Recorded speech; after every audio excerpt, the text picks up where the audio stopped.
belum berani saya negur tato salibnya di tangan kanan itu gitu loh. Masukan Bang Juma bagaimana? Itu maksud saya. Makasih Bang Juma.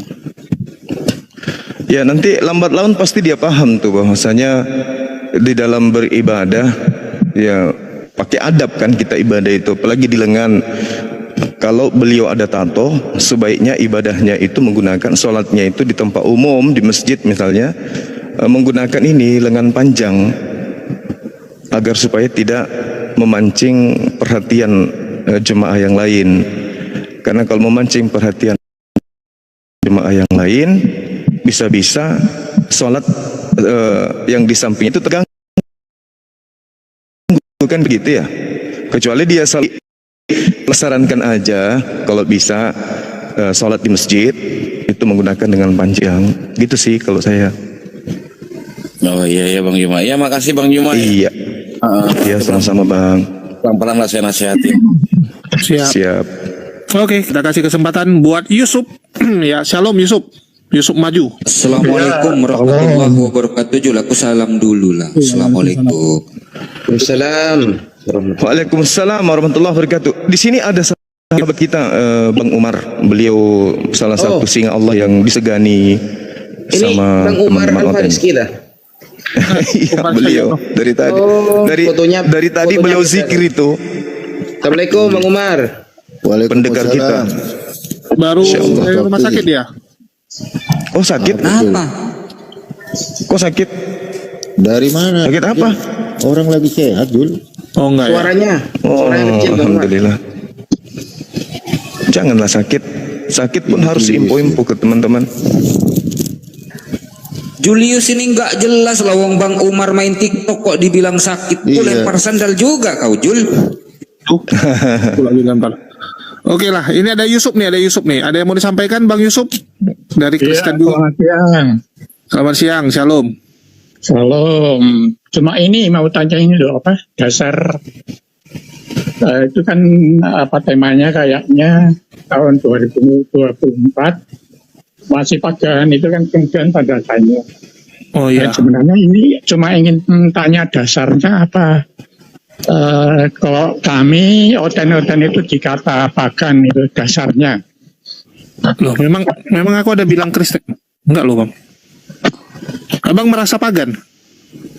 Oh, enggak ya sudah, saya cukup itu aja. Terima kasih ya. Yaudah kita tanya Bang Zuma, Enggak bercanda. Silakan Bang Zuma. Iya. Jadi kalau pagan itu kan menyembah selain daripada pencipta langit dan bumi kan, itu pagan loh itu. Apapun itu, mau dia batu, mau dia pohon, mau dia makhluk hidup maksudnya, maka dia jatuh ke pagan. Ya, inazan artinya sesuatu yang disembah selain daripada pencipta langit dan bumi, itu pagan. Sedangkan kalau kita berbicara mengenai Kristen, mohon maaf nih kita cerita tentang Kristen. Kenapa Kristen itu di mata Islam masuk dalam kategori pagan? Karena Tuhan dalam konsep Kristen itu mereka katakan roh. Sementara orang yang menyembah roh itu adalah orang yang jatuh kepada keadaan di mana mereka menyembah makhluk halus. Roh adalah makhluk halus. Nah, sedangkan sesembahan daripada saudara-saudara kita Kristen, sudahlah dia makhluk bertanduk tujuh, bermata tujuh, sudahlah dia manusia, sudahlah dia juga burung merpati. Jadi tidak bisa disangkal, memang Kristen ini ya agama yang pagan dibungkus dengan seakan-akan agama samawi, padahal bukan. Seperti itu, Bang. Silakan. Itu dasarnya Kristen itu dianggap pagan gitu ya. Iya, sudah, benar, saya cuma tanya itu saja. Saya tak turun, terima kasih. Enggak, sekarang Bang terima nggak setelah dijelasin gitu? Oh ya, itu kan pemahaman berbeda dengan pemahaman kami Kristen ya. Oh, tapi kan memang di Kristen nggak boleh ini membuat patung-patung juga, Bang. Membuat bentuk-bentuk. Ya, apakah jangan patung membuat disembah? membuat patung, bukan itu. Dalilnya adalah jangan ada ilah lain. Artinya apa? Jangan ada sembahan lain di hadapanku. Pada saat Tuhan berfirman seperti itu, tidak ada dalam keadaan dia manusia atau dalam keadaan dia merpati, enggak ada. Tidak. Ketika Tuhan mengatakan jangan ada ilah, jangan ada Tuhan, jangan ada sembahan selain daripada aku, ketika ada sebuah kepercayaan membuat ilah baru, maka itu pagan, keluar dari konteks ajaran para nabi. Nah, Yesus ini kan manusia, jelas itu nggak bisa dipungkiri. Mau pakai ilmu salalalah, tidak akan pernah bisa merubah Yesus itu bukan manusia. Mau sampai kapanpun Yesus tetap manusia. Dan faktanya teman-teman Kristen menyembah Yesus. Berarti dengan demikian teman-teman Kristen menyembah manusia. Menyembah manusia artinya paganisme. Ya, Sama dengan menyembah dewa Molok, kan gitu. ya itu pemahaman jenengan nggak apa-apa sih, nggak apa-apa. Itu kan pemahaman dasar menuduh kami seorang Kristen adalah pagan. Dasarnya itu tadi yang panjenengan sampaikan gitu kan. Tapi kan bagi orang Kristen atau Oden itu kan tidak demikian. Yesus itu. Ya, inilah yang kemudian Al-Quran katakan, Bang, wa makaru wa makarallah. Orang-orang yang mengatakan mereka tidak menyembah manusia, itu mereka hendak menipu. Padahal sebenarnya nyata Yesus itu manusia, tapi dikatakan bukan manusia. Wa makarallah, maka Allah membalas tipuan mereka sehingga mereka tidak sadar kalau mereka menyembah manusia. Mau sekuat apapun kemudian kita menjelaskan Yesus manusia, ujung-ujungnya nanti dia akan mengatakan ya memang manusia 100%, tetapi juga Tuhan 100%. Ujung-ujungnya ke situ. Artinya paganisme yang dipaksakan kemudian dibungkus akan-akan itu bukan paganisme. Ya, Seperti itu, Bang. Tidak apa-apa, itu kan pemahaman panjenengan. Kalau pemahaman kami, Yesus itu kan diutus untuk menjadi manusia. Nah, itu dia. Tuhan tidak mungkin jadi manusia, kan? Oh ya, Yesus kan mengatakan aku datang dari atas, kamu datang dari bawah gitu kan. Iya, kalau hanya dasar dari atas itu bukan sebagai alasan bahwa dia adalah Tuhan. Karena segala sesuatu yang berasal dari Tuhan semuanya berasal dari atas, karena Tuhan itu di atas.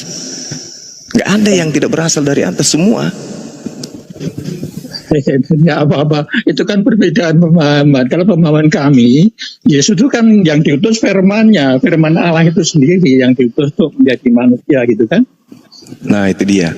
Artinya Yesus ini ciptaan. Yesus nggak ada hubungan. Berarti Yesus ini ciptaan karena dia berasal dari firman. Segala sesuatu yang berasal dari firman pasti ciptaan. Ya, Pasti tidak ciptaan. apa-apa. Ya tidak Nah, itu apa-apa. dia. Memang diciptakan untuk menjadi manusia firman-Nya, untuk diutus. Nah, Diutus itu menjadi dia. manusia sebagai perantara kami menuju ke rumah Bapa gitu kan. Rumah Nah, Bapa itu rumah Dia juga, rumah Yesus juga. Artinya kalau Bapak sudah menyadari tidak apa-apa, artinya tidak salah kalau misalnya Kristen dikatakan agama pagan, karena Bapak sudah menyadari Yesus itu ciptaan, dan ciptaan disembah berarti jatuhnya kepada inazan, penyembahan kepada selain daripada Allah. Seperti itu, artinya dia jatuhnya ke paganisme. Ya itu kan pemahaman panjenengan. Kalau pemahaman kami, Yesus itu adalah firman yang diutus untuk menjadi manusia agar diketahui, disaksikan oleh semua yang percaya padanya waktu itu. Iya, tapi Dia diberi kuasa di dunia dan di surga. Aduh, ini Diberi doktrinnya kuat nih. kuasa di bumi dan di surga. Iya. Tapi Itu gini di- Pak Yusuf, dia melanggar omongannya sendiri dong kalau gitu. Masa Tuhan ngomong, oh saya nggak akan makan nasi, tiba-tiba besok dia makan nasi, ini Tuhan seperti apa nih? Nah, dia kan diutus untuk menjadi manusia, untuk menyampaikan semua firman dan melakukan pekerjaan yang diharapkan oleh kehendak Allah Bapa yang di surga itu. Ini Aku izin kuat bentar ya, doktrinnya Bang ini. Zuma izin bentar ya. Iya, silakan. Ya, begini Bang Yusuf, kemarin orang Kristen mengatakan Ica dan juga Haleluya yang katanya pendebat ya kan, dia terang-terangan Bang mengatakan menyembah Allah sekaligus menyembah anaknya Bunda Maria yang bernama Yesus. Ya Orang Kristen yang benar. ngomong loh Bang, bukan orang Islam. Ya benar, karena dia diutus untuk menjadi manusia lewat kandungan Bunda Maria kan gitu kan. Tapi kan tidak terjadi persetubuhan. Waktu itu hanya firman yang disampaikan pada Maria untuk mengandung firman itu. Ya artinya segala sesuatu yang diutus untuk menyampaikan firman itu jatuh-jatuhnya adalah ciptaan. Kalau saudara mengatakan Yesus adalah firman yang diutus menjadi manusia, semua nabi juga adalah firman yang diutus menjadi manusia. Yohanes 3 nomor 34. Sebab siapa yang diutus oleh Allah, dialah yang menyampaikan firman Allah, karena Allah mengaruniakan rohnya dengan tidak terbatas kepada mereka. Artinya bukan cuma Yesus, semua yang diutus menyampaikan firman itu dicipta kemudian untuk sebagai nabi atau sebagai rasul kepada manusia. Seperti itu, Bang. Ya, perbedaan Yesus dengan nabi lain atau manusia apa? Perbedaannya cuman Yesus itu dicipta tanpa ayah, itu aja. Dan Tuhan tidak ada sulit baginya membuat seorang wanita hamil tanpa suami. Nggak ada berat bagi Tuhan. Jangankan ada ibu, tidak ada ayah, tidak ada ibu, Tuhan bisa. Adam dicipta tanpa ayah, tanpa ibu, dia bukan Tuhan. Yang lebih parah lagi, Hawa dicipta kemudian dari seorang laki-laki, bisa. Tidak ada ibu, tidak ada rahim yang mengandung, tidak ada proses embrio, bisa dia dicipta dari seorang laki-laki. Apalagi Yesus benar-benar dia diciptakan melalui seorang wanita, di mana wanita ini rahimnya memang adalah pabrik manusia nuzul ke bumi. Yesus berasal dari rahim, sedangkan Hawa tidak berasal dari rahim. Kelahiran, penciptaan kemudian Hawa dibandingkan Yesus, jauh lebih hebat Hawa daripada Yesus. Oh, Yesus jadi embrio, jadi daging dia di dalam rahim, membesar jadi bayi, dibesarkan, dirawat dan seterusnya. Hawa, Adam tidak. Tapi orang yang berakal tidak akan mungkin menuhankan keduanya. Kenapa Yesus anak Maria yang lahir tanpa ayah ini menjadi Tuhan bagi orang barat, Roma, Yunani, dan masuk sampai ke Indonesia? Kenapa? Karena memang orang Roma Yunani menginginkan mereka punya Tuhan. Maka Tuhan yang lebih dekat, kemudian keadaan yang lebih dekat dengan mereka adalah proses penyaliban yang terjadi di tengah-tengah Bani Israel. Pertanyaannya, penyaliban ini penyaliban Tuhan kepada Tuhan, yang disalib ini Tuhan, atau yang disalib ini adalah orang terkutuk, kan gitu poinnya. Silakan. Bang, ini kan perbedaan nabi atau manusia dengan Yesus tadi kan.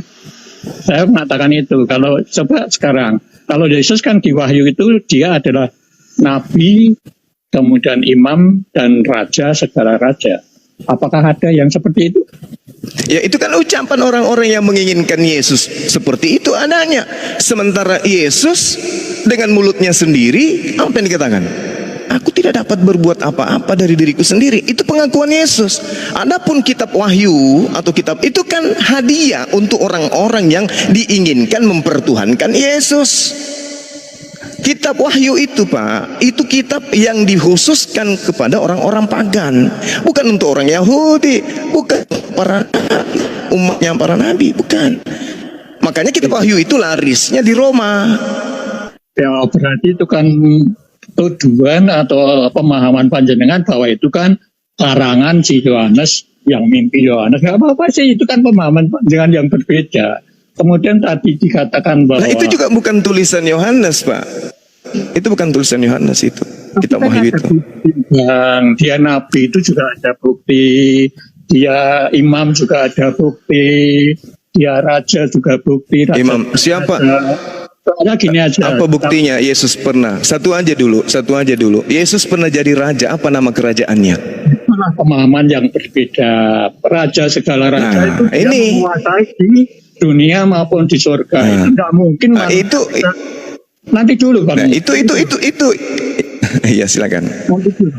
raja itu kan Silakan. itu menganggap raja itu bukan raja secara fisik, secara duniawi itu, tapi dia kan raja rohani. Dibuktikan kuasanya itu di Alkitab itu, bahwa orang gitu. itu menuruti perintah-perintah lewat Alkitab itu. Kuasanya di situ karena apa? Dia firman yang hidup, roti hidup.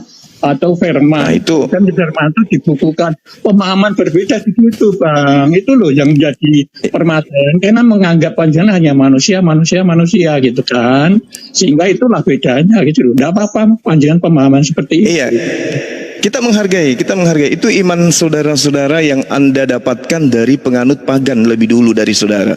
Ajaran Yesus itu raja segala raja, itu ajaran paganisme yang diajarkan oleh Romawi Yunani. Ya, Ajaran rohani yang tetapi kan loh, itu bukan pemahaman saya, itu fakta. Yesus tidak pernah jadi raja. Raja apa Yesus itu? Di mana dia? Apa kerajaan apa? Kalau raja bullshit, raja hoax mungkin. Tapi kalau dikatakan raja segala raja, apa orang berakal mana yang bisa nerima bukan raja dibilang raja? Apalagi raja di atas segala raja. Itu mimpi. Itu hayalan tingkat tinggi itu, Pak. Hayalan tingkat tinggi itu. Itu hayalan tingkat tinggi yang bisa dipercayai oleh orang-orang yang akalnya tidak sehat. Nggak apa-apa itu kan perbedaan pemahaman. Karena pemahaman kami, karena dia firman yang menjadi manusia, itu nanti yang kita ikuti. Dia Alam semesta ini adalah firman yang menjadi alam semesta. Matahari firman menjadi matahari, bulan firman menjadi bulan, bumi firman menjadi bumi. Mazmur 33 nomor 9. Semua yang dicipta oleh Tuhan berasal dari firman. Dari firman, pada mulanya firman. Semua ciptaan Tuhan pada mulanya adalah firman. Tidak ada ciptaan itu yang tidak bermula dari firman, termasuk Yesus. Yesus itu firman manusia yang berasal dari firman. Syukran putra. Barakallahu fiik. Nah, terus itu kan diutus untuk menjadi matahari. Kemudian pohon diutus untuk menjadi pohon. Hewan Yesus. Kalau Yesus firman yang diutus untuk menjadi manusia. Ya sudah. Gimana? Tidak ada masalah kan?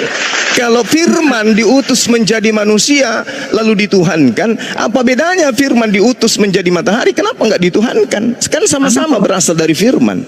Karena perannya dia matahari. Kalau Yesus kan perannya diutus untuk berkuasa, diberi kuasa di dunia dan di surga. Itu lebih bedanya. Tapi itu hoax.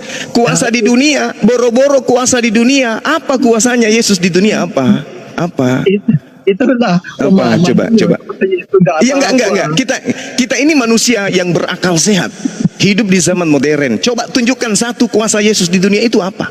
Satu aja.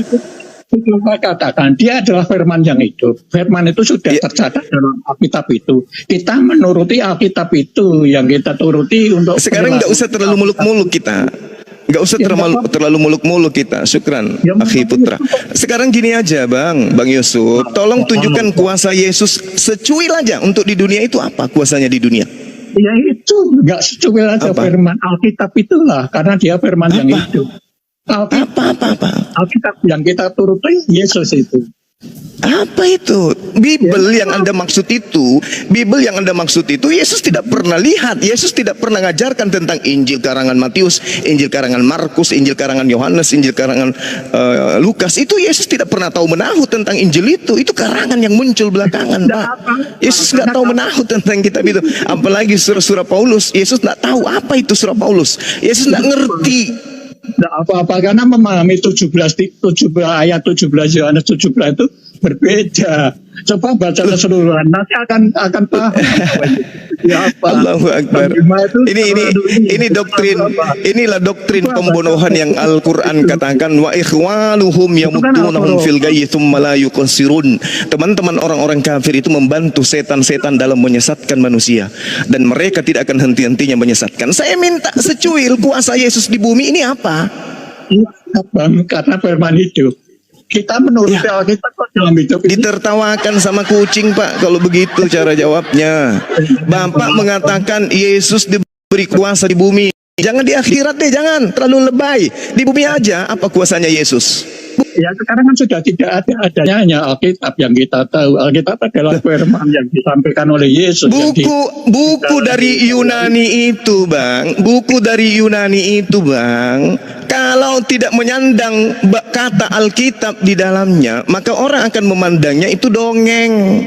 Kenapa dianggap firman Tuhan kitab Bible itu? Karena disandangnya nama Al-Qur'an di luarnya, yaitu Alkitab. Alkitab itu nama lain daripada Al-Quran.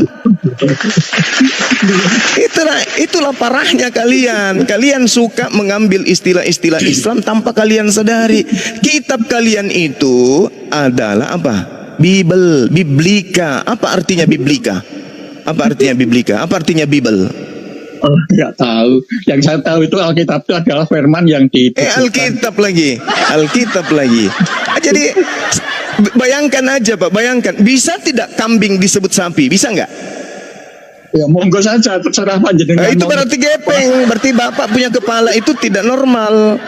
Ada yang bocor Pak, ada yang bocor. Masakan kambing Anda katakan sapi? Begitulah kitab Anda. Haram hukumnya kemudian kitab Anda itu disebut Alkitab. Karena itu karangan manusia, dongeng. Itu dongeng. Kitab Anda itu dongeng orang-orang yang melakukan penelitian. Dan ingat ya Pak, Lukas, Markus, Matius dan juga pengarang kitab Yohanes tidak pernah berpikir kalau kitabnya kelak akan dijadikan sebagai buku suci bagi orang-orang yang punya pemikiran lemah. Pahami itu. Lukas menulis, Lukas menyusun hanya untuk seorang manusia bernama Theophilus. Catat itu baik-baik. Oke ya? Itu yang Anda harus sadari. Jadi mereka penulis-penulis kitab kanon, Lukas, Markus, Matius, pengarang Yohanes itu tidak pernah sadar kalau tulisannya kelak akan dijadikan sebagai buku, ya, buku obat anti nyamuk oleh orang-orang barat. Mereka menulis tak ada tujuan kecuali menuliskan berdasarkan hasil penyelidikan saja, bukan untuk dijadikan sebagai panduan untuk mendirikan sebuah agama. Makanya ada yang dimaksud seleksi kitab, ada pengkanonan kitab, makanya disebut kitab kanonik. Ada yang disebut kitab apokripa. Kenapa? Karena kitab-kitab yang lain yang juga dituliskan oleh orang-orang yang tidak terkenal, yang tidak dikenal, itu tidak diloloskan. Kenapa tidak diloloskan? Karena tidak sesuai dengan imannya orang Romawi dan Yunani. Catat itu. Nggak apa-apa, itu kan pemahaman panjenengan. Coba teman-teman bukan pemahaman saya, itu fakta yang saya tahu. Itu keadaan yang sebenarnya. Nanti dulu Bang, coba teman-teman di bawah dan teman-teman yang di sini silakan baca Yohanes 17 secara keseluruhan, baru paham nanti Yesus itu siapa gitu kan. Yohanes 17 itu justru rangkumannya mengatakan Yesus itu Rasul Tuhan, Yesus itu utusan Tuhan. Mau kemana perginya? Teman-teman di bawah silahkan baca Yohanes 17. Pak Yusuf, izin bentar Pak Yusuf. Bang Zuma izin bentar ya. Tadi Bang Zuma bertanya, Yesus itu bisa apa gitu kan? Ya, nggak ada jawaban. Baik. Saya ini dengarkan ya, Pak Yusuf dengarkan ya. Saya adalah Tuhan yang bisa berak, Tuhan yang bisa kencing, Tuhan yang bisa lahir dari rahim perempuan.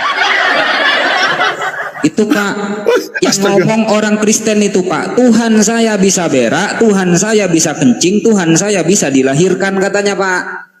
Nah, pertanyaan saya, bagaimana kalau dia kena ambeien? Ya, makan obat lah. Tunggu. Aku mau nanya pendapat Ustaz Wafi dulu. Ya, mungkin dari Ustaz Wafi ada yang mau disampaikan mengenai Tuhan jadi manusia nih.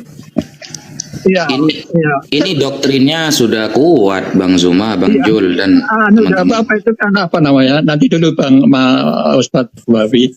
Tadi kan panjenengan beda dan sebagainya. Teman saya mengatakan itu ya. Karena waktu itu kan diutus untuk menjadi manusia, diutus untuk menyampaikan semua firman dan menyampaikan pekerjaan gitu. Mungkin gini dulu Pak Yusuf. Sebentar Bang Zuma ya. Izin Bang Zuma ya. Silakan aja. Nah, Pak Yusuf, menurut sampean Tuhan itu zat atau roh? Kalau Tuhan itu kan jabatan ya Pak. Gimana? Tuhan itu jabatan ya. Iya, bentuknya itu roh atau zat kalau menurut Anda? Kalau pemahaman kami sumber itu kalau Tuhan itu waktu itu menjadi manusia gitu kan. Tapi Iya, dia eksistensinya itu roh apa zat? kalau Kristen Katolik, Yesus saat itu sebagai perantara itu ditunjukkan pada Yohanes 4:6 itu akulah jalan gitu kan. Karena apa? Yesus itu perantara. Mengapa kok perantara? Karena kita diminta untuk menuruti, mentaati firman-firman itu yang tertulis di dalam Pertanyaan Bibel. saya, Tuhan itu eksistensinya zat apa roh yang benar? Yang kalau pemahaman kami Allah Bapa itulah yang roh. Gitu. Ah, bukan zat berarti. Allah Bapa yang roh. Ya. Bukan zat berarti ya? Kalau yang Roh, yang Bang Nasir, roh. manusia Ah, oke, bukan zat. Bukan zat. Saya pastikan dulu, bukan zat berarti. Oke, boleh dibesarkan host, izin Karena host. ada tertulis Bang Naja, karena ada tertulis Nabi Isa itu lahir dari roh dan firman Allah. Oke. Itu tertulis di Al-Quran. Oke, tidak apa-apa. Itu menunjukkan bahwa Tuhan kita berbeda. Betul kata Bang Zuma. Sekarang kita buka Nah, ini ya. kenapa Ini Tuhan Abang Zat? tunggu dulu. Berarti tidak sesuai.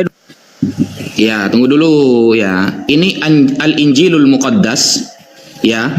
Al-Ahdul Jadid, perjanjian baru. Tarjamatun Arabiyah minal lughah al-asliyah al-Yunaniyah. Ini terjemahan asli dari bahasa Yunani ya. Yang diterbitkan pada tahun 2006 langsung lidaril kutub al-Muqaddas bi Misra di Mesir oleh para Kristen Mesir. Dan ini adalah cetakan kedua oleh Bible Society. Jadi ini adalah universitas asli dari kekristenan di Mesir. Pada Yohanes 5 nomor 26. Perhatikan. Betul kata Bang Zuma tadi, kalau mau ngambil istilah Islam itu harus pakai istilah yang benar, jangan ngarang sendiri ini ya. Injilu Yuhanna khamis. Injil Yohanes nomor 5 ayat ke-26. Li'annahu kana kama annal abalahu hayatun fi dzatihi. Zat ya. Oleh karena itu diberikan hidup kepada Bapa dalam dirinya sendiri atau di dalam zatnya, ini pakai zat. Kadzalika a'tal ibna aidan an takuna lahu hayatun fi dzatihi. Begitu juga diberikan hidup kepada anak dalam dirinya sendiri, pakai zat ini. Bukan pakai roh. Fi dzatihi. Monggo lanjut Bang Zuma. Kenapa Nabi Isa dari roh dan firman Allah? Kenapa bukan dari zat? Saya jawab Lanjut. untuk orang jawab. Kristen nih ya, supaya orang Kristen paham. Ya, Kenapa paham. Nabi Saya Isa Kristen, itu Bang. kemudian ya sabar dulu. Kenapa kemudian Nabi Isa diterangkan seperti itu? Karena ketika Nabi Isa lahir di tengah-tengah orang Yahudi, ibunya difitnah berzina. Nah, Sabar Bang. dulu, Anda Tunggu. bertanya, Anda harus menyiapkan alat di kepala untuk menerima dan menampung jawaban kami sebagai seorang Islam Muslim, oke ya? Tidak. Jadi ketika kasih dalilnya Bang Zuma, jangan asumsi. Anda disepak kan? Nah, karena Anda itu berdialog tidak pakai etika. Nabi Isa alaihissalam itu dikatakan berasal dari kalimat, berasal dari roh dari Allah. Dijawab Zakaria 5:12 nomor 1. Semua roh manusia itu adalah ciptaan. Dijawab Yesus di dalam Matius 4 nomor 4. Manusia semuanya berasal dari kalimah. Tak ada manusia yang tidak berasal dari firman. Matius 4 nomor 4, semua manusia berasal dari firman. Zakaria 12 nomor 1, semua manusia berasal dari roh. Terjawab. Pegang itu kitab, makanya perlu belajar kitabmu. Jadi Nabi Isa alaihissalam berasal dari ruhullah, berasal dari kalimatullah, sama di dalam Bible, baik perjanjian lama maupun perjanjian baru. Semua manusia berasal dari roh Allah, semua manusia berasal dari kalam Allah, kalimat Allah, firman Allah. Selesai. Sederhana bukan? Maka Yesus yang adalah manusia haram jada untuk dituhankan bagi orang-orang yang akalnya waras. Demikian, lanjut. tidak apa-apa. Kami dianggap tidak waras, tidak apa-apa. Karena kami memahami bahwa Yesus itu adalah anak tunggal Bapa yang diutus untuk menjadi manusia dan berkuasa di dunia dan di surga gitu. Kalau Bang Yuma memahami itu nggak masalah sih. Sekarang gini aja, Bang Yuma kan memahami Paulus itu nabi, itu dasarnya apa, Bang? Ya, dasarnya pengakuan asistennya sendiri di dalam Kisah Para Rasul 13 nomor 1. Ada nabi di Antioquia bernama Saulus, dan pengikut dari Nabi Saulus inilah yang pertama kali disebut Kristen. Apakah itu tidak mencatut tulisan, Bang? Coba yang lengkap bagaimana ayat itu? Baik, saya bacakan Kisah Para Rasul 13 nomor 1 Pak ya, supaya Bapak merasa tidak terzalimi di sini. Di dalam kitab saudara sendiri tercatat dengan sangat jelas bahwasanya pada waktu itu dalam jemaat di Antioquia ada beberapa nabi, dan pengajar, yaitu satu,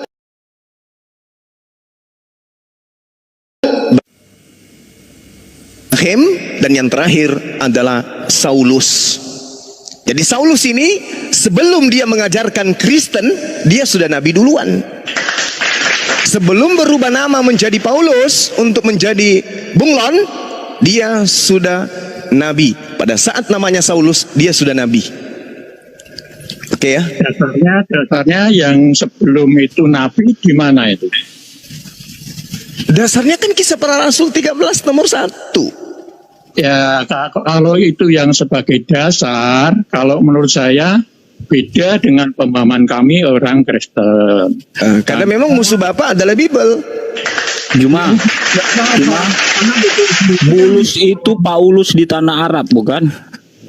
Ya, terserah kamu mau bulus, mau pulus, itu mau tertulis mau di apa, terserah tafsir urusanmu. Katir. Apakah lebih Ya baik udah. tafsirmu daripada tafsir Katir, Juma? Ya udah, ya sudah, kau berimanlah kepada Paulus atau Bulus yang adalah Bulus utusan itu Nabi Isa mengajarkan apa di alaihissalam. tanah Arab menurut Ya sudah, Katir. kalau kamu Apakah lebih beriman, baik tafsir kalau Juma kamu daripada percaya tafsir kepada Katir? Bulus, maka mulai hari Ya, ini kau ini beriman Juma kepada nggak Nabi percaya Isa tafsir alaihissalam. Katir, Bu. Dengan demikian kamu berimanlah kepada Allah Subhanahu wa taala. Tafsir Katir. Kalau kamu percaya kepada Bulus, maka wajib hukumnya kau percaya kepada Nabi Isa. Kalau kau percaya kepada Nabi Isa, maka wajib hukumnya kau percaya kepada Allah Subhanahu wa taala.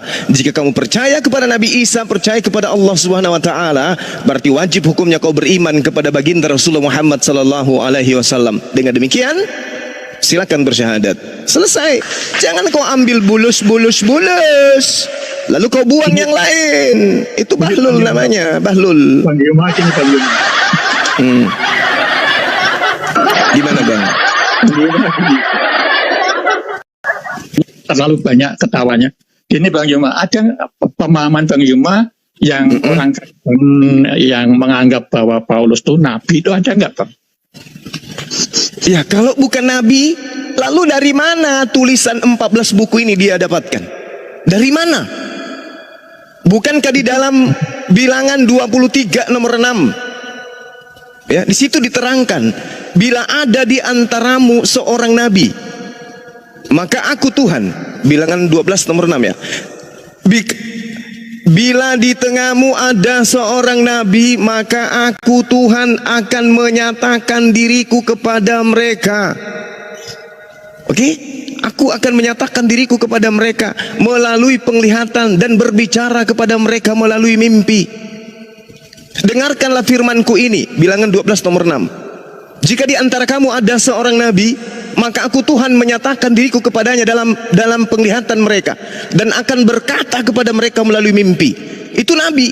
Nah, kalau tulisan 14 buku karangan Paulus ini bukan berasal dari penglihatannya Paulus terhadap firman, terhadap Tuhan yang menyatakan diri kepada dirinya, pertanyaan saya, tulisan 14 buku yang segitu tebal yang menjadikan manusia Yesus menjadi Tuhan itu Paulus dapatkan dari mana?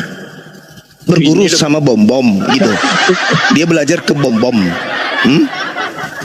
Saya tanya dulu kepada saudara, 14 buku, saya tanya dulu Pak Yusuf, 14 buku milik Paulus ini itu firman Tuhan atau karangan Paulus sendiri? Jawab. Itulah perbedaan pemahaman saat ini. Loh kok jadi perbedaan? Saya sedang bertanya kepada saudara, 14 buku Paulus karangannya ini firman Tuhan atau dongeng sebelum tidur? Jawab. itu penjelasan firman Nggak ada jawaban. Berarti nggak ada jawaban kan? Nggak ada jawaban kan? Saya ulang pertanyaan saya. 14 buku karangan Paulus ini firman Tuhan atau dongeng sebelum tidur? Jawab. Firman Tuhan yang dijabarkan sebagai firman Tuhan. Dengan demikian Saulus itu nabi. Iya, silakan. Ini ternyata perkataan Bang Zuma tadi itu ada dalilnya loh. Bisa dibesarkan, Host. Tadi kan Bang Zuma sempat bilang ya, kalau memang Anda beriman kepada Paulus, maka seharusnya Anda seperti Paulus, beriman bahwa Nabi Isa itu atau Yesus itu adalah hamba Tuhan, ciptaannya dan utusannya. Ternyata saya temukan ini dalilnya nih, saya baru nemu ini. Nah, kalau mengikuti Paulus harusnya ini loh, nih. Bentar. Ini coba Anda buka di dalam kitab Al-Bidayah wan Nihayah, Imam Ibnu Katsir ya. Imam Ibnu Katsir Bab juz 2 halaman 530. Juz 2 halaman 530. Ini ternyata tertulis begini loh ini. Wa hasuna imanu Bulis atau Paulus bil Masih. Keimanan Paulus itu sangat baik mengenai Al-Masih alaihi salam. Keimanannya bagaimana mengenai Al-Masih? Annahu Abdullah, bahwa Al-Masih adalah hamba Allah, wa rasuluhu, dan utusan Allah.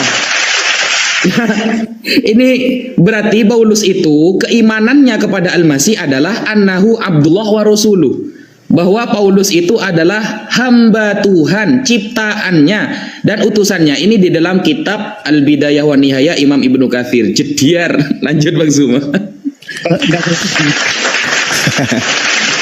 Ya udahlah, itu oleh-oleh buat dia yang tadi. Ya gimana Pak Yusuf? Bang Juma, saya belum jawab.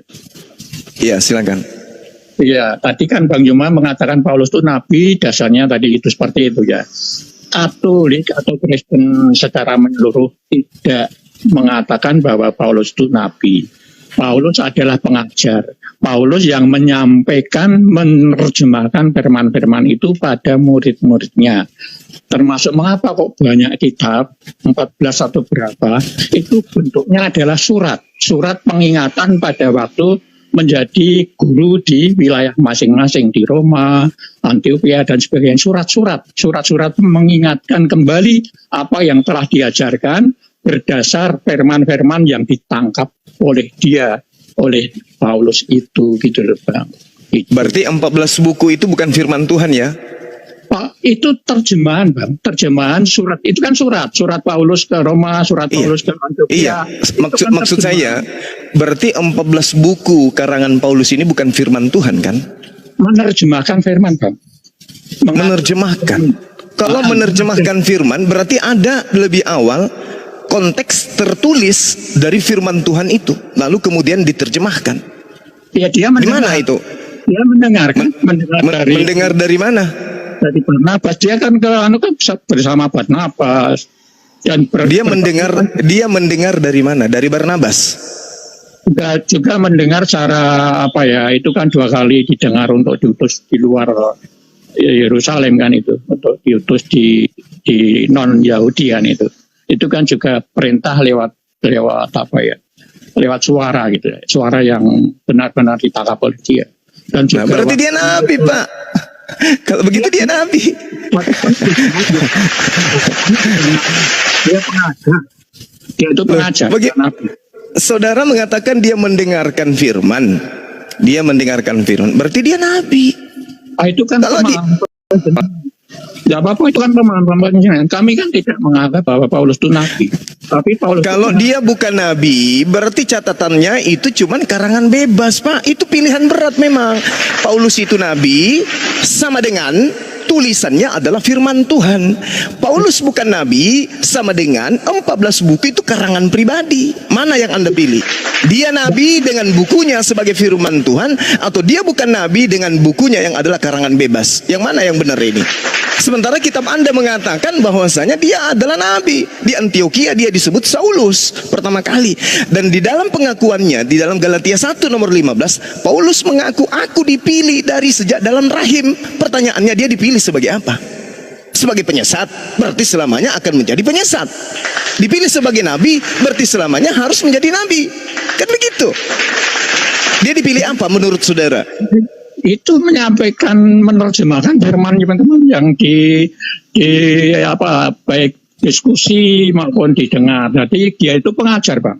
Bukan nabi, dia pengajar. Berarti dia dari sejak dalam rahim dipilih sebagai pengajar. Saya kurang tahu kalau itu ya. Saya kurang tahu. Paling dipilih. Itu dia makanya.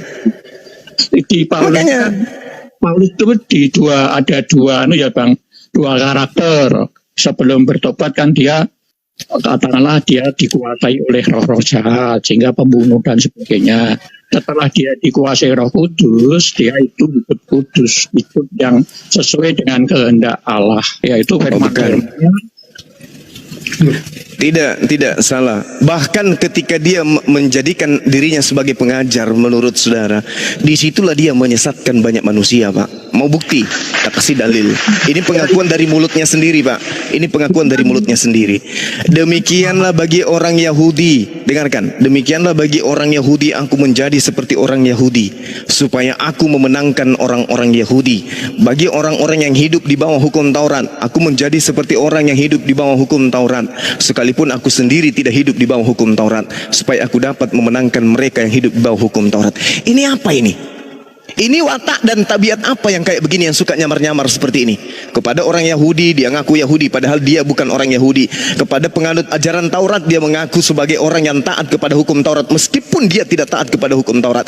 Ini apa namanya ini, Pak? Kalau dalam kehidupan nyata kita, kepada orang Kristen dia ngaku-ngaku sebagai orang Kristen supaya dia bisa banyak mempengaruhi orang Kristen. Kepada orang Islam dia mengaku sebagai orang Islam meskipun dia bukan Islam supaya banyak mempengaruhi orang Islam. Kalau dalam kehidupan nyata di saat sekarang ini, tabiat karakter kayak begini nih, orang apa namanya, Pak? Itu orang apa yang karakternya kayak begini? Itu pemahaman Guma seperti itu. Loh, kok jadi pemahaman saya lagi nih? Kok jadi pemahaman saya? Ini dalil 1 Korintus 9 nomor 20. Kepada orang Yahudi, meskipun dia bukan orang Yahudi, dia ngaku sebagai Yahudi. Kepada orang yang taat kepada hukum Taurat, dia mengaku sebagai orang yang taat kepada hukum Taurat, meskipun dia tidak taat kepada hukum Taurat. Ini apa namanya, Pak? Ini namanya ular. Ular, itu namanya ular. Ular kobra, alias manusia bengek, penyesat, penipu. Itu iblis namanya, Pak. Iblis, itu iblis, Pak. Iblis itu suka nyamar-nyamar. Pekerjaan iblis itu suka nyamar-nyamar. Nah, inilah yang dipraktekkan Kristen di Indonesia. Dia masuk ke Indonesia mayoritas Islam, maka kitabnya ke Islam-Islaman. Ketika dia hidup di tengah-tengah orang Yahudi, maka kitabnya akan ke Yahudi-Yahudian. Ketika hidup di mayoritas Hindu, maka kitabnya akan ke Hindu-Hinduan. Begitulah orang Kristen, karena memang pendiri agamanya diajari hidup seperti ular, ular kobra. Itulah agama Anda tuh. Itulah agama Anda. Tengoklah. Itu kan pemahaman panjenengan, tidak apa-apa, silakan. Kalau sekarang sederhananya gini, begini. Kenapa kitab Anda disebut Alkitab? Ya itu karena di Indonesia, kalau tidak di Indonesia. Iya, karena di Indonesia mayoritas Islam. Ini yang dipraktekkan ajaran Paulus, pendiri Kristen. Itu yang dipraktekkan agama Anda sekarang. Ngerti ya? Kenapa di dalam kitab Anda bertaburan kata Allah yang diumpetin dengan dibaca Allah? Kenapa? Untuk apa? Untuk apa? Untuk apa? Bukan karena untuk menipu umat Islam yang awam. Itu tujuannya. Kenapa? Karena Paulus pendiri agama Anda memang sudah memberikan praktek teori dan praktek sebagaimana sifat ular. Ular itu cerdik. Artinya jinak seperti merpati. Itulah kalian. Tidak usah emosi.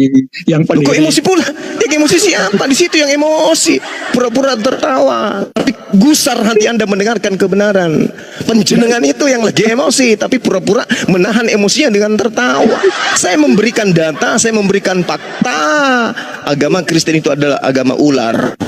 Nah, itu Itu kan pemahaman Paulus. Oh tidak, karena memang Paulus disebut keturunan ular beludak di dalam kitab Anda. Baca Matius 23. Baca Matius 23. Orang-orang Farisi itu disebut sebagai keturunan ular beludak.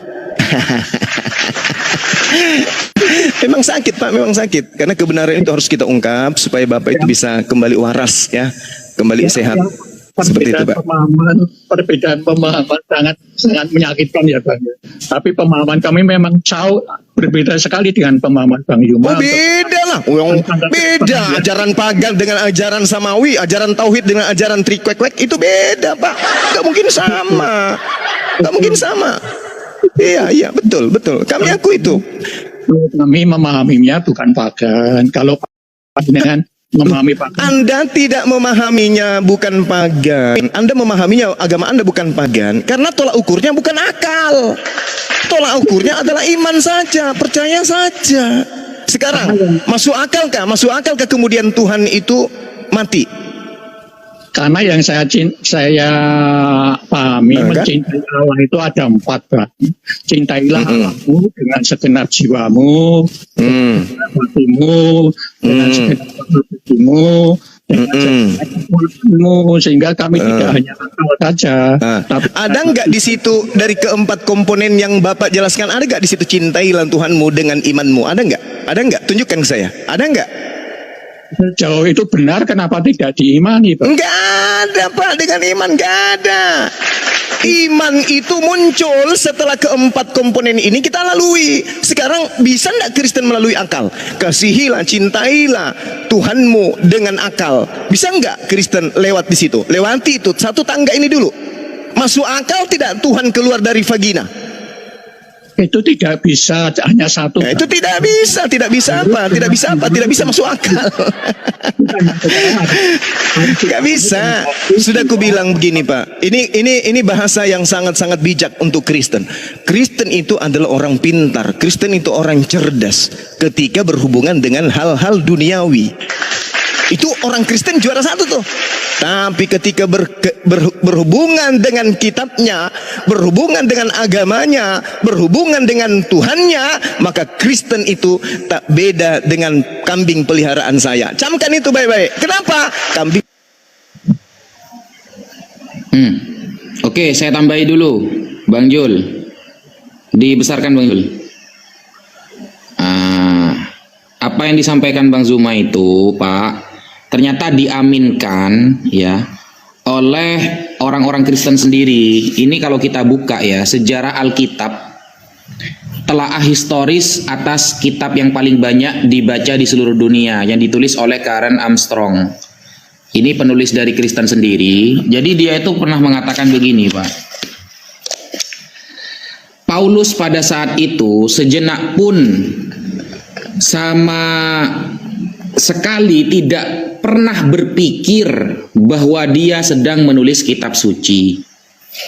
Oleh karena yakin sekali bahwa Yesus akan kembali pada masa dia masih hidup, Paulus pun tidak pernah membayangkan bahwa angkatan-angkatan yang akan datang masih akan sempat membaca dan merenungkan surat-suratnya. Jadi ketika Paulus itu menulis surat-surat, dia tidak pernah berpikir itu akan menjadi kitab suci. Karena dia punya keyakinan Yesus akan kembali di saat dia masih hidup. Dan kemudian dia tidak pernah berpikir bahwa surat-suratnya itu akan dibaca dan menjadi kitab suci setelah dia wafat gitu loh. Dan susahnya Paulus itu begini Pak. Paulus juga membolak-balik kitab suci yang maknanya demikianlah dia percaya. Jadi dia itu memiliki tafsir ya. Dia itu memiliki tafsir kitab suci sesuai dengan pemahaman dia, dan kitab itu yang telah berubah sejak datangnya Kristus. Makanya dia itu berani mengatakan, contoh, ini saya kasih contoh Pak ya, ini penafsiran dia pribadi. Nah, sebuah mazmur yang dahulu tampaknya menyinggung Daud. Mazmur ini kan kitabnya Daud, jadi wajar dong menyinggung tentang masalah Daud. Sesungguhnya kata Paulus, mazmur itu berbicara tentang Yesus. Nah, Kenapa? Karena kata Paulus, sebab segala sesuatu yang ditulis dahulu telah ditulis untuk menjadi pelajaran bagi kita. Jadi, menurut Paulus, ayat-ayat yang ada di Mazmur itu dipahami bahwa maksudnya itu Yesus, bukan Daud.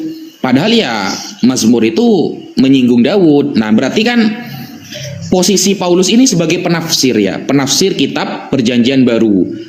Tetapi di dalam surat-suratnya itu dia tidak pernah menyangka bahwa suratnya itu akan menjadi kitab suci. Bisa nggak ini dijawab, Pak Yusuf?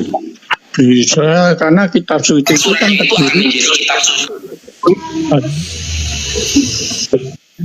Karena kitab suci itu kan terdiri dari Taurat, kemudian Mazmur, kemudian tulisan-tulisan para nabi, tulisan-tulisan para suci, itu yang Perjanjian Lama. Perjanjian Baru itu dari Markus, Matius, Yohanes, dan Lukas. Kemudian juga ada surat-surat dari Rasul Paulus. Kemudian ada kisah para rasul. Kemudian ada Wahyu yang dijadikan satu menjadi kitab suci itu loh, Bang. Nah, sampai tahu nggak bahwa Paulus pernah mengatakan apa yang dia tulis itu tidak berdasarkan firman? Ya,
itu dikanonkan itu saya ya, tapi yang saya tahu itu adalah tidak berbentuk kitab suci ini.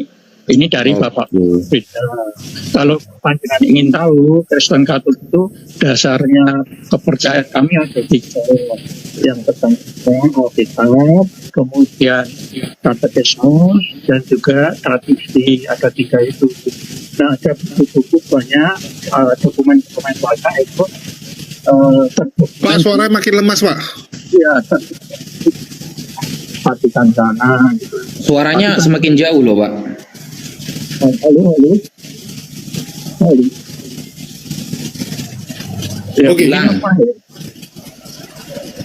atau ini Bang Juma sudah nggak ada kan? Saya sudah turun. Ini Bang Juma ada, tadi di report, Bang Juma di report.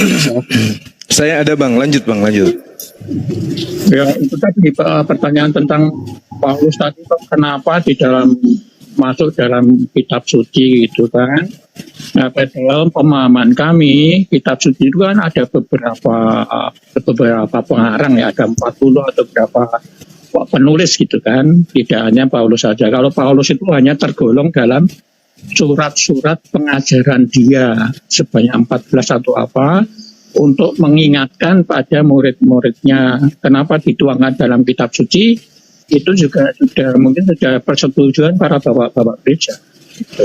Sebagai pendukung kebenaran Injil itu sendiri dan juga Perjanjian Lama, karena Paulus itu kan ahli Taurat. Lanjut Bang Zuma, lanjut. Iya, kan udah jelas tuh Pak. Udah jelas Paulus ini kemudian mengaku dirinya diutus, dipilih dari sejak dalam rahim. Maka muncul permasalahan kemudian ketika di dalam Mazmur 58 nomor 3 nomor 4 ternyata Tuhan memang memilih manusia dari sejak dalam rahim. Ada yang dipilih dari sejak dalam rahim itu sebagai nabi, ada pula yang dipilih dari sejak dalam rahim itu sebagai penyesat. Paulus duduk di mana? Kalau dia dipilih sebagai nabi, maka sejatinya dia akan duduk bersama, bersanding bersama, ya, genggam tangan dengan Yesus dalam mengajarkan Injil kerajaan Tuhan kepada Bani Israel. Kalau dia dipilih sebagai nabi. Tapi kalau dia dipilih sebagai penyesat, maka dia akan menjadi penentang ajaran Yesus.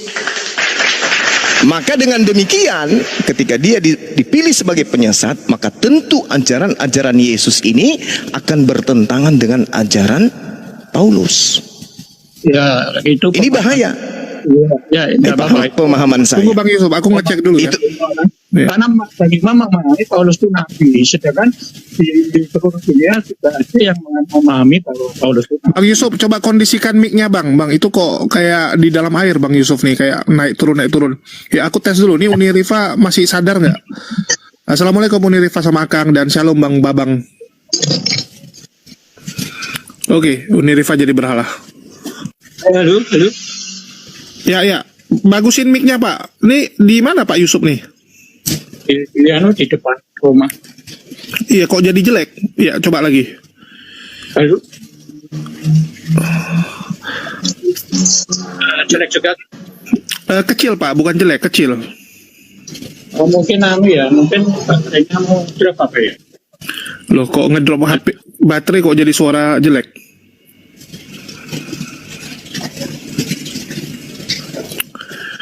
Oke, kita tunggu. Mungkin Tina dari tadi nggak ngomong, ada yang mau disampaikan? Ya, mungkin saya terkait dengan paganisme ini ya, menambah dengan apa yang dikatakan Pak Yusuf.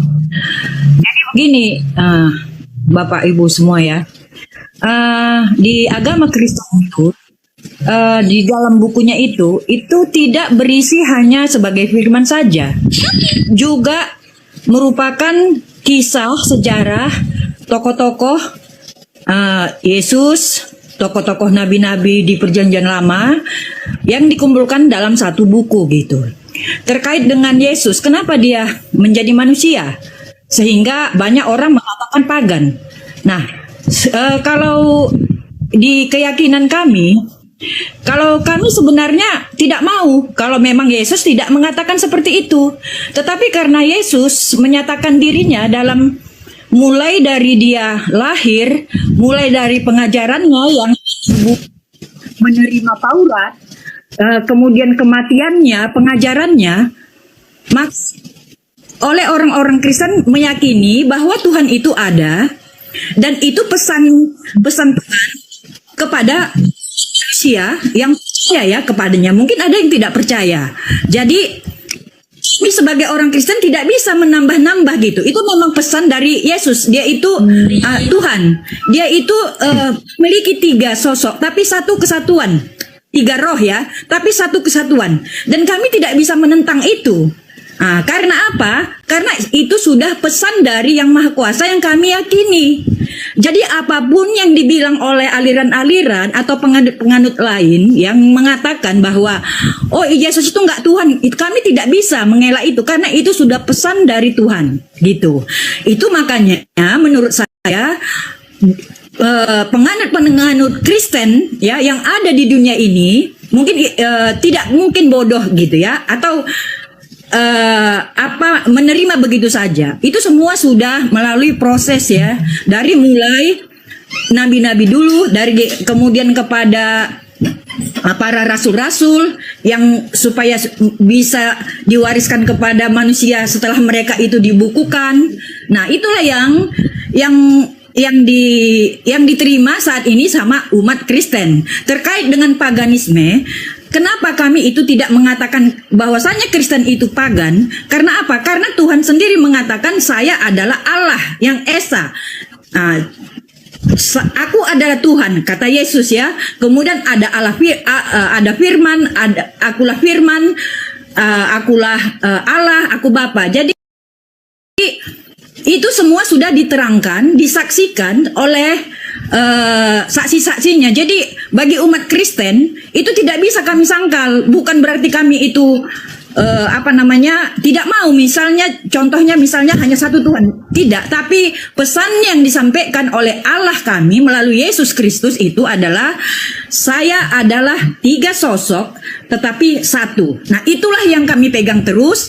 Mau kita manusia itu percaya atau tidak, itu urusan kita masing-masing. Jadi sampai saat ini ya, itulah yang menjadi keyakinan kami. Saya pikir ini bisa meluruskan ya dari beberapa pandangan-pandangan selama ini. Kenapa sih begini-gini seperti ini gitu ya? Dan kami juga ya, saudaraku, kami juga tidak memaksakan, tetapi kami menyiarkan ya. Itu bergantung kita ya, bergantung kita apakah kita percaya atau tidak gitu. Jadi salah satu keyakinan kami dalam hal ini adalah kenapa kami menyerahkan itu, karena kami percaya Tuhan bisa atur semua itu. Tuhan bisa atur bahwa manusia di dunia ini juga pasti akan rukun gitu, akan memahami pada waktunya. Bukan artinya kami memaksa umat lain itu untuk harus menjadi agama ini gitu, tidak. Biarkan Tuhan nanti yang akan menunjukkan semuanya pada ini. Saya melihat ya dari mungkin tambah sedikit lagi ya Bang, sedikit lagi antara agama samawi ini sebenarnya ada satu benang merah ini loh Bang. Ya, jadi yang kita lihat itu adalah benang merahnya, jangan perbedaannya gitu, sehingga kita bisa rukun. Ya, Oke, tapi bisa mungkin, rukun. Iya, Tapi Unitarian mungkin Bang sama Juma nanti Unitarian, Oneness sama Trinitas bunuh-bunuhan sampai perang banyak korban. Bukan campur-campuran Gimana, Anda, akal sehat. Itu bukan ranah Anda. Coba yang lain aja. Oke, saya ya. Baik, saya tanggapi ya. Jadi gini, kita yang hidup di zaman modern sekarang ini harus mendudukkan perkara agama itu pada poin-poin kebenaran secara histori, bukan doktrin, bukan dogma. Sebelum Kristen ini muncul, agama yang lebih dulu adalah agama Yahudi. Pertanyaannya kemudian adalah, Yesus ini orang Yahudi atau Yesus ini orang Kristen? Itu catat dulu. Catat dulu. Jadi Yesus dengan seabrek aturan Tuhan yang datang kepada dia, itu dia ajarkan kepada orang Kristen kah atau diajarkan kepada orang Yahudi? Jawabannya, Yesus dengan segala apa yang ada pada dirinya diutus oleh Tuhan kepada orang Yahudi, maka ruang lingkup pengajarannya adalah tauhid. Itu dulu. Pahami itu dulu. Yesus tidak pernah mengajarkan Trinitas. Yesus tidak pernah mengajarkan kemudian Tritunggal. Yesus tidak pernah mengajarkan Yesus only dan seterusnya. Yesus mengajarkan tauhid. Tidak ada Tuhan selain Bapa yang mengutus dirinya. Itu dulu poinnya. Catat itu. Di mana Kristen? Jauh setelah Yesus itu pergi baru muncul Kristen yang nantinya akan mengambil Kristen sebagai jualan kepada orang-orang non-Yahudi. Catat itu. Catat. Ini kita berbicara mengenai histori secara global. Jadi Yesus ketika datang, murid kitabnya Yahudi, agamanya agama Yahudi, prosesi ibadahnya orang Yahudi, ajarannya orang Yahudi, tidurnya orang Yahudi, duduknya orang Yahudi, makannya minumnya orang Yahudi. Bukan orang Kristen. Kristen itu di luar garis. Jauh setelah Yesus baru muncul agama Kristen. Catat itu. Jadi jangan dicampur adukkan antara ajaran Yesus dan ajaran Kristen. Ajaran Kristen itu beda. Ajaran Kristen itu muncul kemudian setelah orang-orang penyesat yang Yesus ramalkan, yang Yesus nubuatkan. Waspadalah. Kepada siapa Yesus mengatakan waspada? Kepada orang Yahudi. Supaya orang Yahudi jangan disesatkan oleh serigala yang nyamar seperti domba. Yesus terangkat ke langit nih, selesai cerita, penyaliban selesai, Yesus terangkat ke langit, penyaliban selesai. Sepi pemberitaan. Tak ada orang Yahudi yang menjadi Kristen, tak ada orang Yahudi yang menyembah Yesus, tak ada orang Yahudi masuk ke gereja, tak ada orang Yahudi makan babi, tak ada orang Yahudi tidak bersunat, tak ada orang Yahudi yang mempertuhankan kemudian Yesus, tak ada orang Yahudi yang mengkitabkan kitab Kes, Markus, Matius dan seterusnya. Tak ada orang Yahudi yang menjadikan 14 buku Paulus yang ditulis dalam penjara itu sebagai kitab suci. Tak ada. Jadi ada jurang pemisah. Yesus hanya meramalkan, waspadalah kepada ahli Taurat, waspadalah kepada orang Farisi, waspadalah kepada orang munafik, waspadalah kepada orang yang datang kepadamu menyamar seperti domba padahal mereka adalah serigala. Hari itu mendeteksi serigala itu seperti apa? domba yang nyamar serigala itu, serigala yang nyamar seperti domba itu, kita gampang untuk mendeteksinya. Pertama, mereka mengaku sebagai domba tapi tidak bersunat. Kedua, mereka mengaku sebagai domba tapi makan babi.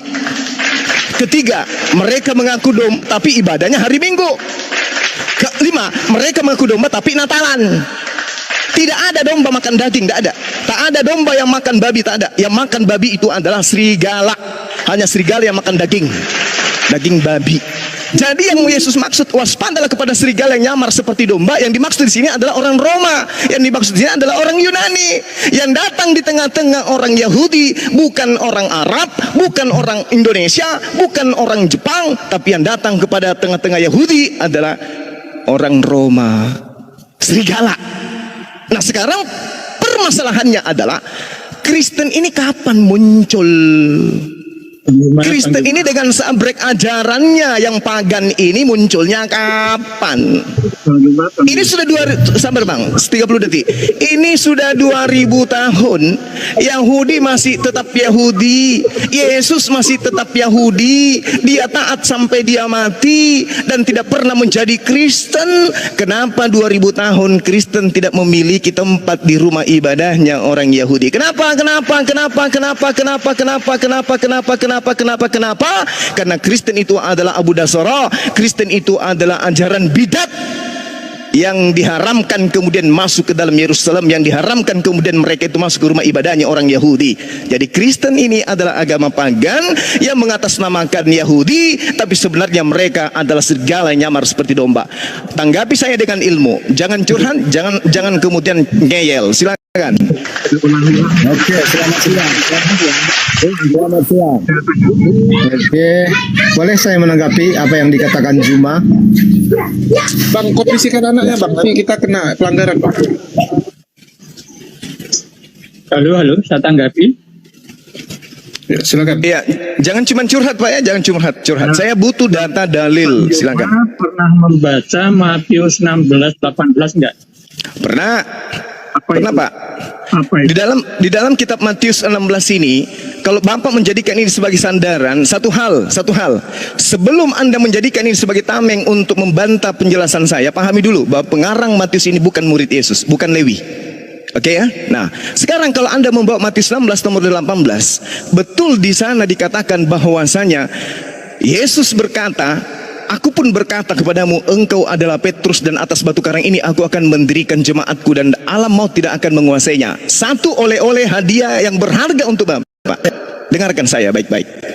Pendiri agama Kristen, dalam hal ini Paulus, yang dikatakan dalam Kisah Para Rasul 24 nomor 5, Paulus ini adalah tokoh dari agama Kristen, menerangkan dengan sangat palit di dalam suratnya Galatia 2. Apa yang dikatakan oleh Paulus? Galatia 2 nomor 8. Petrus adalah utusan Yesus sebagai rasul kepada orang-orang yang bersunat. Bapak skakmat. Petrus diutus untuk orang-orang yang bersunat. Sedangkan aku Paulus diutus untuk orang-orang yang tidak bersunat. Jadi di dalam Matius 16 nomor 18, Petrus diutus untuk orang Yahudi.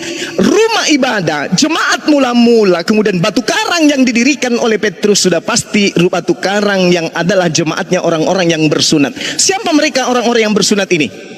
Yahudi. Sedangkan di nomor 14-nya di Galatia 2 dikatakan bahwasanya orang-orang yang tidak bersunat adalah orang-orang yang hidup secara kafir.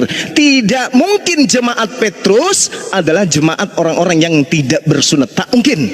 Jemaatnya Petrus adalah orang-orang yang bersunat alias orang Yahudi, bukan orang Roma. Paulus untuk orang Roma, terus untuk orang Yahudi. Demikian. Silakan. Matius 16:13 Gimana? Pernah membaca Matius 16:13 enggak?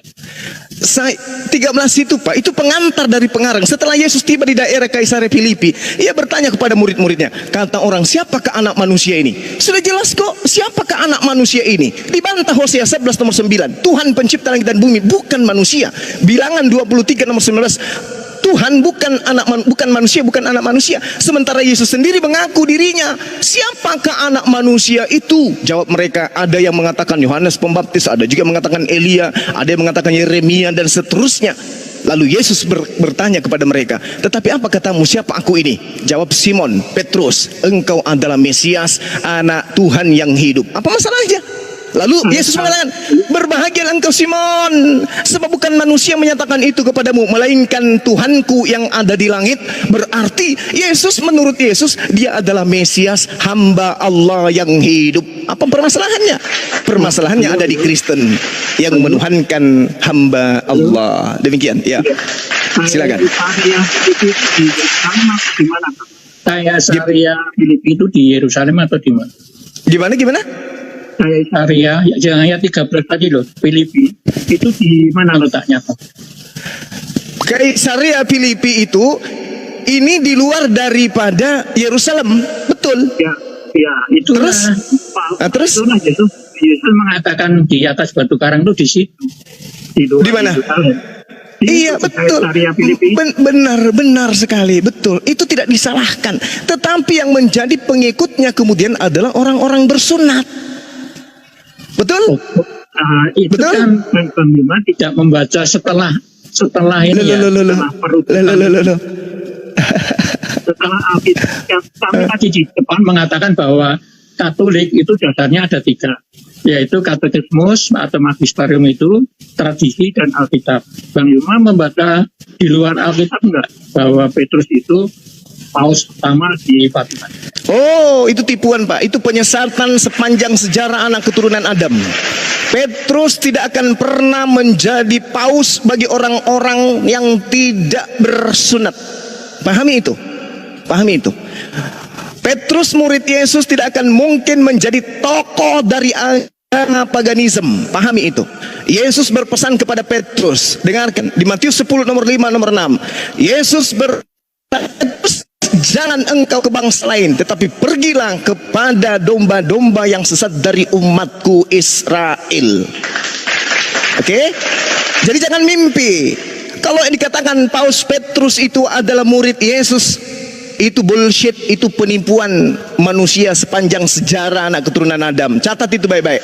Murid Yesus tidak akan mungkin menjadi tokoh bagi penganut ajaran paganisme. Murid Yesus tidak akan mungkin kemudian menjadi tokoh pemakan babi. Murid Yesus tidak akan mungkin menjadi tokoh bagi orang-orang yang tidak bersunat. Jelas sekali kok.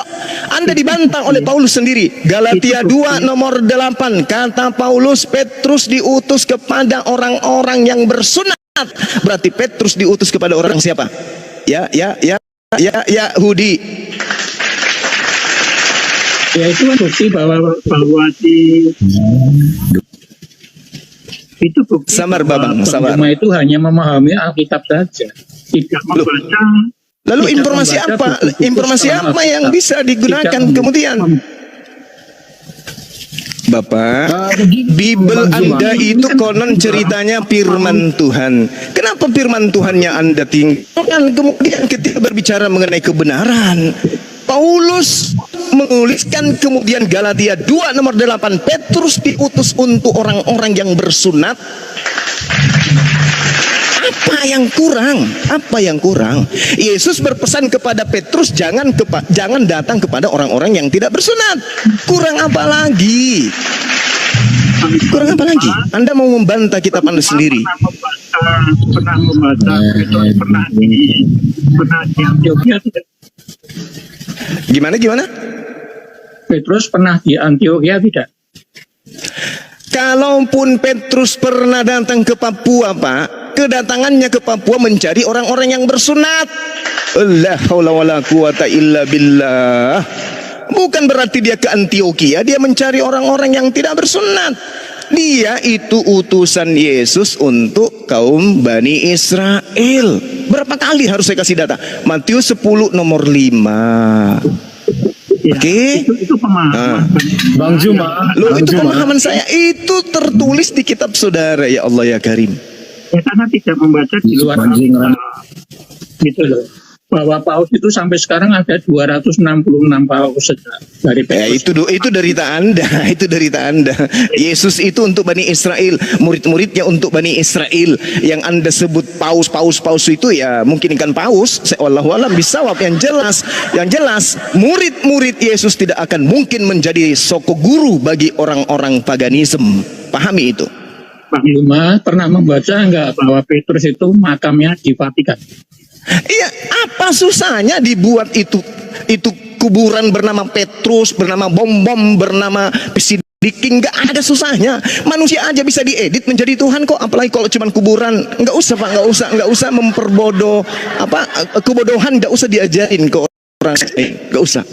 Nggak perlu itu yang kayak gitu-gitu. Saya mau bertanya sedikit, Bang Zuma.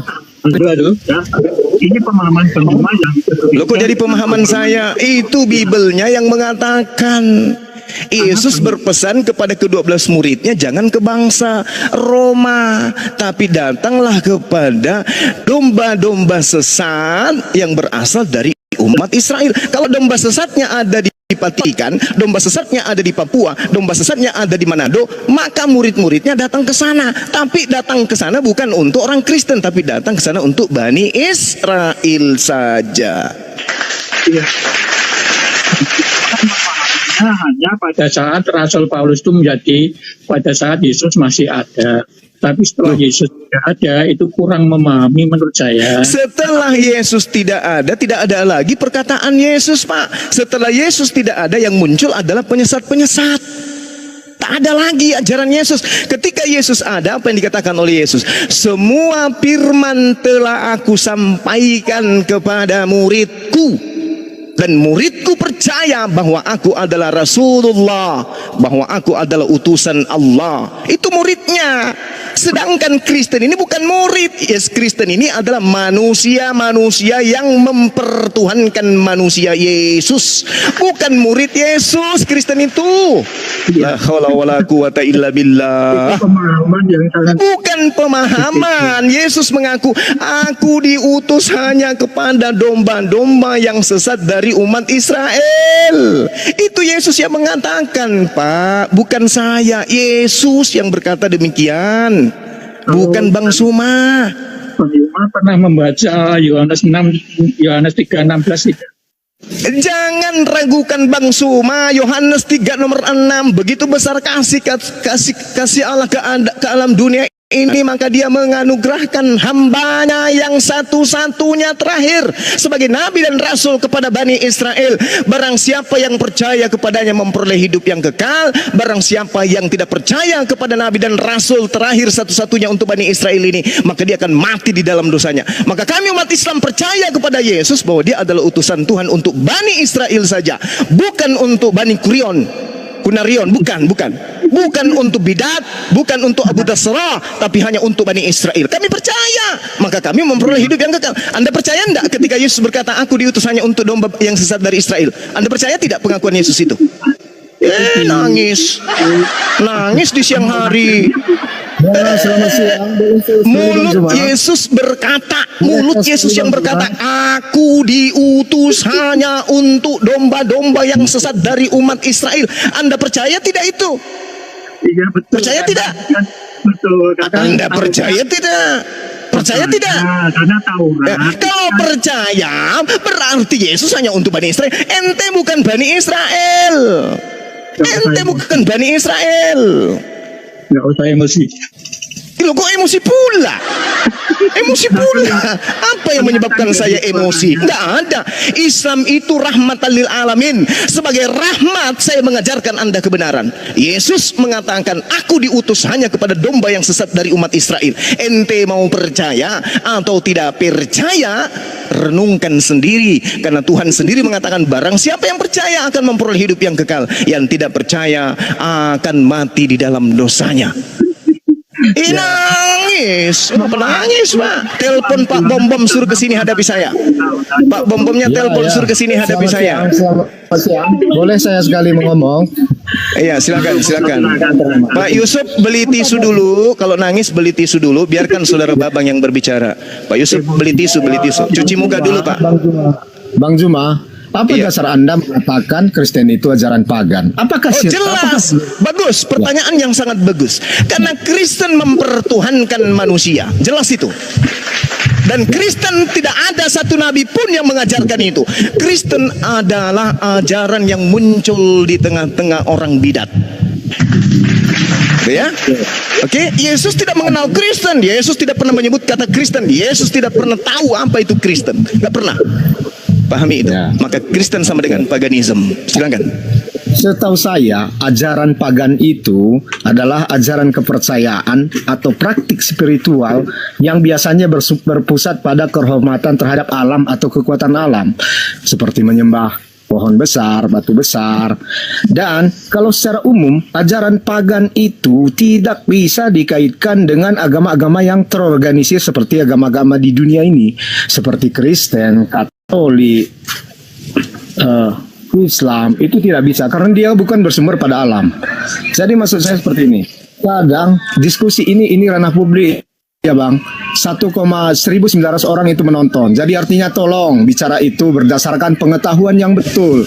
Baik. Karena di sini kita memberikan tuntunan dan dedikasi Oke, yang baik baik. untuk semua orang. Baik.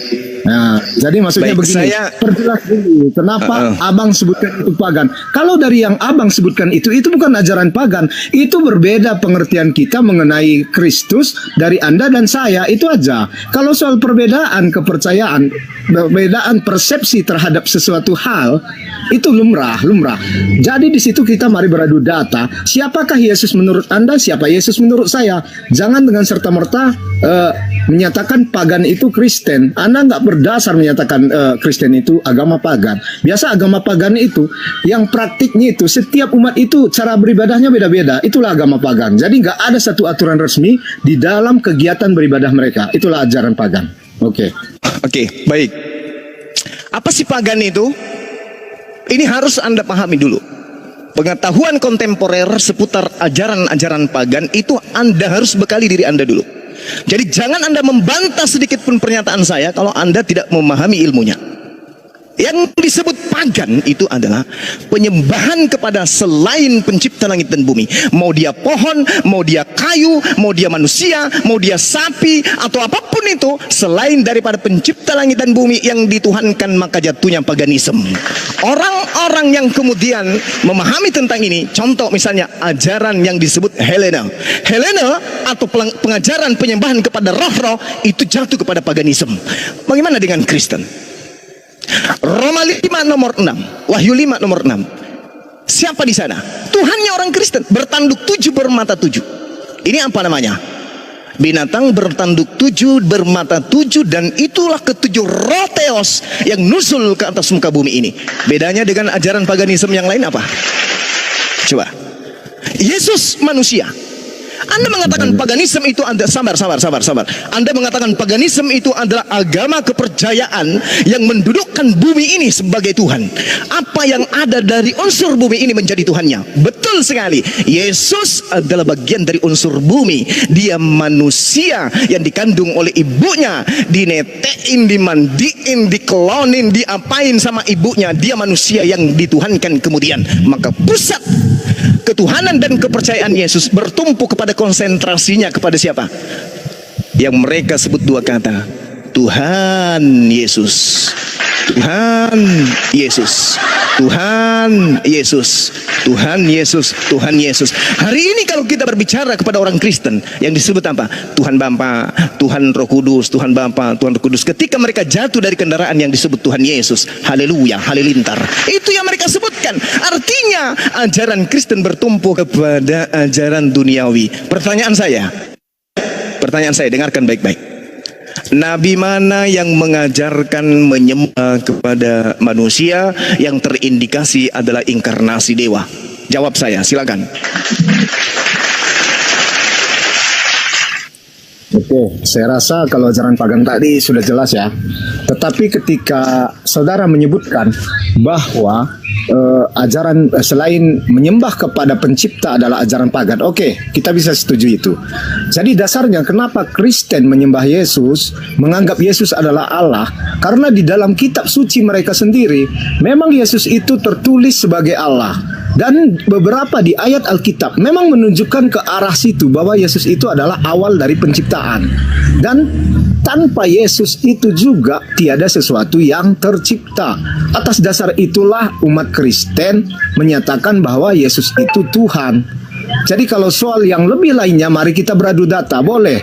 Tetapi saya harap diskusi ini diskusi sehat ya. Semua berdasarkan data. Jangan artinya jangan asumsi liar. Artinya semua yang kita ucapkan hendaknya bisa kita pertanggungjawabkan. Itu saja. Silakan. Oke, baik. Sekarang begini. Pertanyaan saya tadi, nabi mana yang mengajarkan kemudian menyembah kepada manusia? Apa jawaban saudara? Apa data yang Anda bisa sajikan? Tak ada. Satu-satunya nabi nih, satu-satunya nabi yang mengajarkan menyembah kepada manusia hanya Nabi Saulus. Hanya Nabi Saulus. Barang siapa yang berkata dengan mulutnya bahwa Yesus itu adalah Tuhan dan diimani sepenuh hati apa yang terlontar dari mulutnya itu, maka dia akan diselamatkan. Roma 10 nomor 9. Roma 14 nomor 9.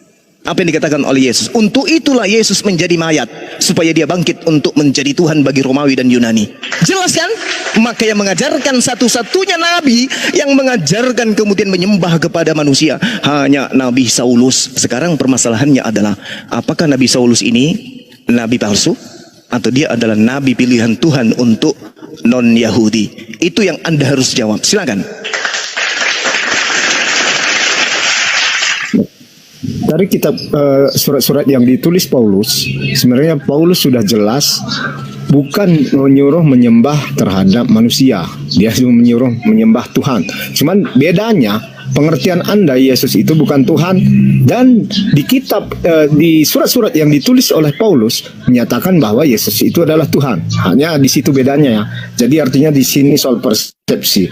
Jadi Paulus, poinnya yang pertama, Paulus tidak ada menyuruh menyembah manusia, tetapi Paulus menyembah Tuhan, yaitu dalam bentuk Yesus dan juga Allah Bapa. Karena di surat-surat Paulus juga disertakan juga bahwa untuk menyembah Allah Bapa. Sementara di manakah ayat Alkitab yang menyatakan bahwa Yesus itu Tuhan? Itu banyak sekali. Terutama di Yohanes 20 ayat 8 dinyatakan ketika Thomas menyatakan kepada Yesus, "Ya Tuhanku, ya Allahku." Itu yang pertama. Jadi kalau yang lainnya ada juga di kitab Yohanes. Mungkin belum saya bisa tampilkan datanya saat ini karena saya juga dalam perjalanan. Tapi yang pasti ada, yang pertama itu ya Yohanes 20 ayat 28 yang menyatakan bahwa Yesus itu adalah Allah dan Tuhan oleh Thomas. Sementara Thomas itu adalah orang yang sama sekali tidak percaya kalau tidak melihat. Mungkin sama seperti Bang Zuma ya, kalau tidak melihat tidak percaya. Oke, itulah buktinya bahwa Yesus itu Tuhan. Dan di dalam Yohanes 1 ayat 1 di situ jelas disebutkan bahwa Yesus itu pada mulanya adalah Firman, dan Firman bersama-sama dengan Allah, dan Firman itu adalah Allah. Dan di ayat ke-14 dalam Yohanes 1 disebutkan bahwa ketika Firman itu telah menjadi daging. Artinya Firman di situ yaitu Allah sendiri telah menjadi daging dalam bentuk rupa manusia. Jadi di sini hanya soal persepsi, siapa Anda persepsikan Yesus dan siapa saya persepsikan Yesus. Jadi sebenarnya Kristen kalau ditinjau dari kitab suci yang mereka baca, nggak boleh kita kelompokkan mereka ke dalam kelompok pagan, karena mereka menyembah Allah pencipta. Karena Yesus itu siogianya dalam Alkitab adalah Allah pencipta. Ya, oke. Baik. Ketika kemudian saudara membawa data seperti itu, justru inilah cerminan Anda paganisme. Jelas sekali. Yesus manusia, Anda mengatakan ada datanya di dalam kitab kami bahwa Yesus itu Tuhan. Berarti manusia ini dituhankan. Jatuhnya kepada siapa? Jatuhnya kepada keadaan paganisme. Anda menjawab sendiri. Sementara Yesus ketika ditanyai kemudian, ini Yesus ditanya loh, bahkan ketika dia dihakimi kemudian, apakah engkau anak Tuhan? Apakah engkau adalah anak Allah? Kenapa engkau diam saja? Engkau ini hakim loh yang nanya kepada dia. Apa kata Yesus? Engkau telah mengatakannya, akan tetapi anak manusia. Coba. Yesus mengatakan demikian. Akan tetapi engkau telah mengatakannya, namun anak manusia. Jelas kan? Berarti Yesus menerangkan dirinya sebagai anak manusia. Sebagai sebagai anak manusia, apakah dia Tuhan? Sudah pasti bukan Tuhan. Tetapi dituhankan kemudian, apakah betul dituhankan? Dituhankan. Oleh karena itu paganisme itu harus distempel dengan jelas di jidat saudara. Mau tidak mau, ikhlas ataupun tidak, Kristen itu adalah ajaran pagan karena mempertuhankan anak manusia. Yang keluar dari rahim Maria bukan ayam, bukan sapi, bukan kambing, bukan mobil, bukan pesawat, tapi manusia. Anda tuhankan, ya pagan. Seperti itu adanya. Sedangkan kalau Anda melihat dengan teliti kitab saudara, Kisah Para Rasul 2 nomor 22 nih. Bagi orang Israel, Yesus adalah manusia. Bagi orang paganisme, Yesus itu adalah Tuhan. Saya buktikan. Kisah Para Rasul 2 nomor 22. Hai orang-orang Israel, dengarlah perkataan ini. Yang aku maksudkan adalah manusia bernama Yesus dari kota Nazaret. Manusia yang telah ditentukan oleh Allah dan yang dinyatakan kepadamu dengan kekuatan-kekuatan dan mujizat-mujizat dan tanda-tanda yang dilakukan oleh Allah. Dengan perantaraan manusia bernama Yesus di tengah-tengah kamu seperti yang kamu tahu. Manusia kan? Manusia kan? Manusia. Kemudian di Kisah Para Rasul 4 nomor 27 nomor 30. Sebab sesungguhnya telah berkumpul di dalam kota Herodes dan Pontinus, ya, dikatakan Pontius Pilatus, beserta bangsa-bangsa dan suku-suku Israel melawan Yesus, hambamu yang suci, yang engkau urapi, untuk melaksanakan segala sesuatu yang telah engkau tentukan dari semula oleh kuasa dan kehendakmu. Dan sekarang ya Tuhan, lihatlah bagaimana mereka mengancam kami dan berikanlah kepada hamba-hambamu keberanian untuk memberitakan firman-Mu. Ulurkanlah tangan-Mu untuk menyembuhkan orang dan adakanlah tanda-tanda dan mujizat oleh nama Yesus yang adalah hamba-Mu yang suci. Yesus hamba-Mu yang suci. Yesus adalah manusia perantara kepada Bani Israel. Ajaran ini kemudian berubah 380 derajat, 3 setelah jatuh di meja paganisme. Hamba yang suci seketika berubah menjadi Tuhan yang suci. Utusan sebagai anak manusia seketika berubah menjadi anak Tuhan. Kenapa? Karena itu jatuh di meja paganisme. Mana paganisme itu? Roma. Roma sebelum datangnya Yesus, sebelum datangnya Kristen, jauh sebelumnya mereka memang sudah ajaran paganisme. Begitu datang ajaran Paulus, maka rangkulanlah mereka, kemudian maka dijadikanlah Yesus pengganti dewa Zeus menjadi Tuhan yang mati di atas tiang salib. Catat itu. Jadi jangan Anda tersinggung kalau dikatakan agama Anda ada agama pagan. Kristen itu memang pagan. Kristen itu pagan. Tidak ada satu pun nabi yang mengajarkan ajaran Kristen. Hanya satu, yaitu Saulus. Nah sekarang pertanyaannya, Saulus ini nabi utusan Tuhan. Dosa seorang pria yang lumpuh, ahli Taurat hadir menganggapnya sebagai penghujatan karena hanya Allah yang dapat mengampuni dosa. Ingat, di sini disebutkan bahwa orang Yahudi juga ahli Taurat mengakui bahwa hanya Allah yang dapat mengampuni dosa manusia. Yang ketiga, Yesus mengklaim memiliki hubungan yang unik dengan Allah Bapa. Dalam Yohanes 10 ayat 30, Yesus mengatakan, "Aku dan Bapa adalah satu." Ini menunjukkan kesatuan dan keilahiannya dengan Allah. Yang keempat, Yesus memiliki kuasa untuk mengendalikan alam. Dalam Markus 4 ayat 35 sampai 41, Yesus memerintahkan badai untuk tenang dan badai pun mereda. Ini menunjukkan kuasanya yang ilahi atas alam. Yang kelima, Yesus mengklaim bahwa Dia adalah Aku adalah dalam Yohanes 8 ayat 58 yang mengacu pada nama Allah yang dinyatakan kepada Musa di kitab Keluaran. Ini hubungannya Yohanes 8 ayat 58 dan kita hubungkan dengan Keluaran 3 ayat 14. Ini menunjukkan Yesus mengidentifikasi dirinya dengan Allah yang